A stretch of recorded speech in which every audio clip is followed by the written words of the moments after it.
Hello, this is Sarah Braasch. Welcome back to my channel. So I'm going to try to make one more video tonight. And this is going to be me reading my blog post about the absolutely disgusting piece, the smear job, that the Chronicle of Higher Education published about me on January 8th, 2020, which almost drove me to suicide, and they do not care. I'd let them know, and they don't care. I demanded a full retraction, and they refused to retract, and I wanted to just go through it, basically the entire thing, almost line by line, and explain why it is grossly defamatory. It's a smear job. It's disgusting. It contains basically nothing but outright lies about me. Okay, so let's go ahead and get started. And I'm just going to read through my blog post. So the Chronicle of Higher Education are fake news bigots and liars and frauds who are happy to destroy an innocent civil rights activist for moral outrage, industry, profit, and gain. The Chronicle of Higher Education are fake news bigots and liars and frauds who were perfectly happy to tell disgusting lies about me and to destroy the life of an entirely innocent human and civil rights licensed attorney activist, me, for moral outrage, industry, profit, and gain. The Chronicle of Higher Education published an absolute farce of a news report about me on January 8th, 2020 by Emma Dill. It is titled, "Student at Center of Napping While Black Furor Lashes Out at Yale Officials and Woke Intersectional Feminists." I had actually sent a number of items to Kate Mangan, a senior reporter at the Chronicle of Higher Education.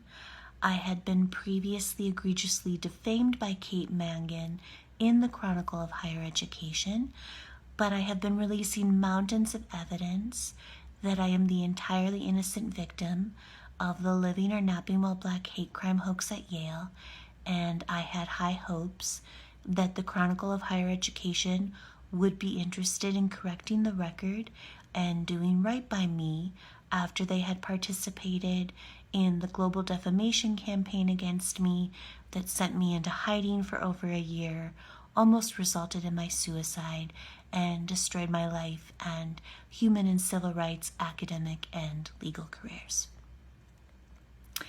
Kate Mangan said that she was out on assignment, but that another reporter at the Chronicle of Higher Education, Emma Dill, would reach out to me. I was wary of doing an interview because, of course, of the way that my life had been burned in grotesque effigy by the worldwide press, and I felt that I had already supplied more than sufficient materials to Emma Dill, but I agreed to respond in writing to whatever questions she wished to ask. I submitted a 5-page response to her questions. I answered every single one. She used none of it. It seems clear to me now that she omitted the fact that I had supplied a 5-page response to her questions and told her supervisors merely that I had declined to be interviewed but agreed to answer questions by email. I consider this yet another one of her lies by omission, of which there are many in the article. Basically, she regurgitated the same tired lies about me as everyone else has been since May 8th, 2018, with zero regard for the truth and zero regard for the truth of what I had actually written in my Medium essay that was a response to James Hatch's viral Medium essay, My Semester with the Snowflakes. My Medium essay, which has also been very well received, is titled My 6 Years at Yale with the Woke Intersectional Feminists and How They Tried to Destroy Me. She so grossly misrepresented even what I had myself written that I consider this piece in the Chronicle of Higher Education to be nothing but lies. I feel disgusted and betrayed. I'm going to go through the piece line by line and expose the Chronicle of Higher Education as nothing but bigots and liars and frauds and fake news. Let's start with the disgusting title.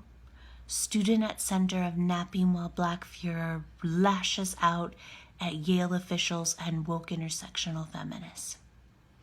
Yet again, as so many others have done to me, when I am merely defending myself and telling the truth about what really happened during the Living or Napping While Black hate crime hoax at Yale, the Chronicle of Higher Education is trying to paint me as the perpetrator and the unhinged and violent and dangerous psychotic who is on the rampage and who is liable to physically attack someone, just like she did during the Napping While Black furor, not hate crime hoax, mind you, but furor. First of all, I am the least violent and least dangerous and least threatening person in the world. I wouldn't hurt a fly. Second, I find it absolutely disgusting and bigoted that the Chronicle of Higher Education is participating in what was and is a public campaign to shame me for my mental health disabilities. I was targeted because of my mental health disabilities. Nothing could be more obvious from the video that Lolata Ciambola took herself, without my knowledge or consent, on May 8th, 2018, of me standing in the threshold of my own isolated dorm room at the top of a tower on Yale's campus at 2 a.m.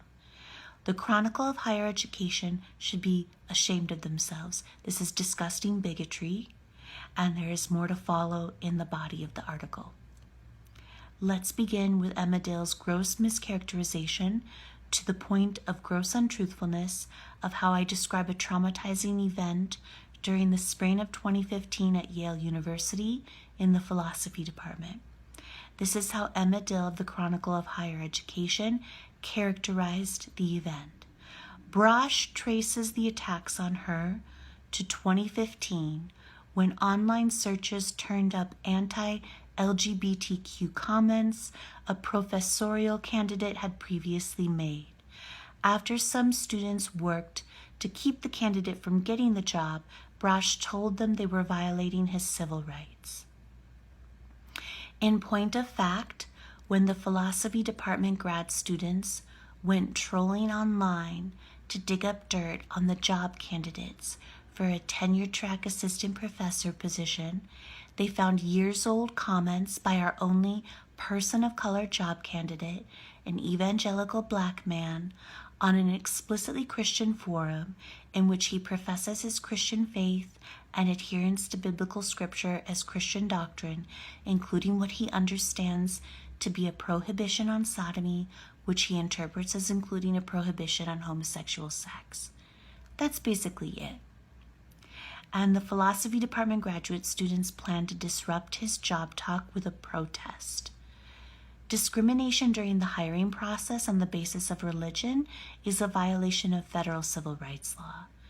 To omit these points amounts to gross untruthfulness, not to mention the fact that I have a lifetime of history of advocating for LGBTQ rights, and I considered myself to be an anti-religion advocate at the time that I stood up for the federal civil rights of this evangelical Black man on Yale's campus, our only person of color job candidate. But because of my deep commitment to civil libertarianism, I put my career at risk to stand up for what was right, and I suffered greatly for having done so. I was socially ousted by the other graduate students in the philosophy department. The graduate students also tried to get me expelled. This was an incredibly painful experience for me, and I sought therapy and support at the mental health clinic at the Student Health Center for the next approximately 2 or 3 years as a result. To omit these facts from the article in an attempt to paint me as someone who is anti-LGBTQ and who had stood up for someone who was also anti-LGBTQ is nothing less than gross untruthfulness. It is absolutely disgusting. Emma Dill should be ashamed of herself.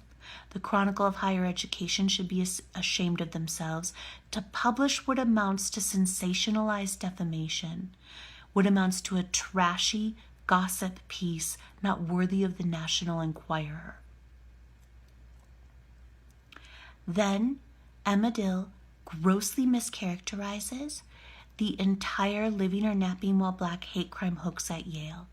The lies by omission are stunning, to say the least. How can this be construed as adhering to any sense of journalistic ethics boggles the mind. Here is how she describes the living or napping while black hate crime hoax at Yale.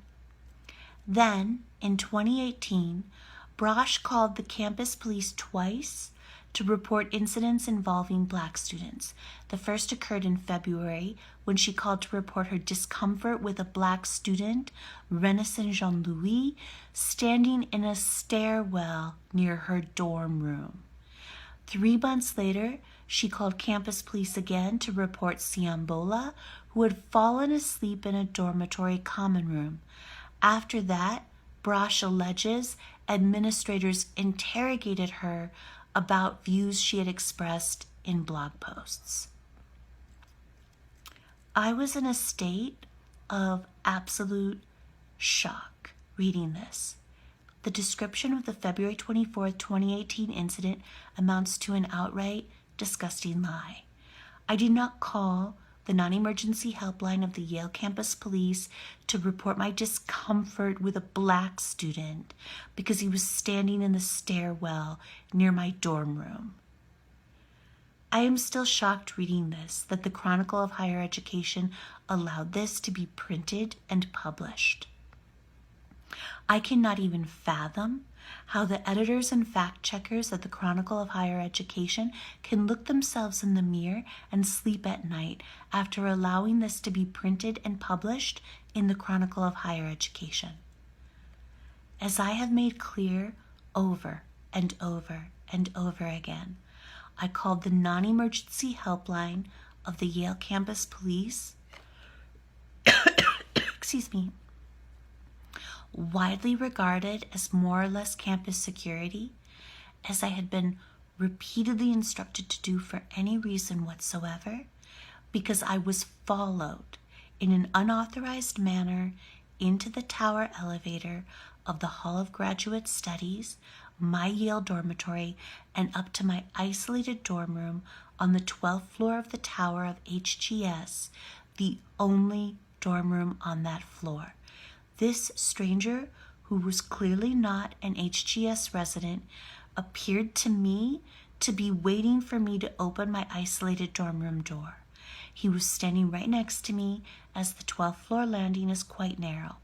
The entirety of the 12th floor of the tower of the Hall of Graduate Studies is a narrow landing between the only 2 rooms on that floor, my dorm room and the little used and never used for studying 12th floor common room, which is only accessible by resident key.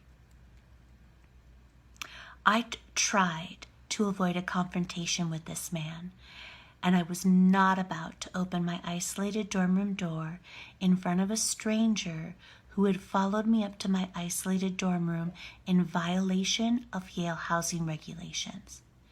I waited for a moment in the hopes that he would either use his key to enter the 12th floor common room, but it was then clear that he was not a resident of HGS and that he had gained unauthorized access to the 12th floor of the HGS tower, or to knock on the 12th floor common room door and be granted entry by an HGS resident.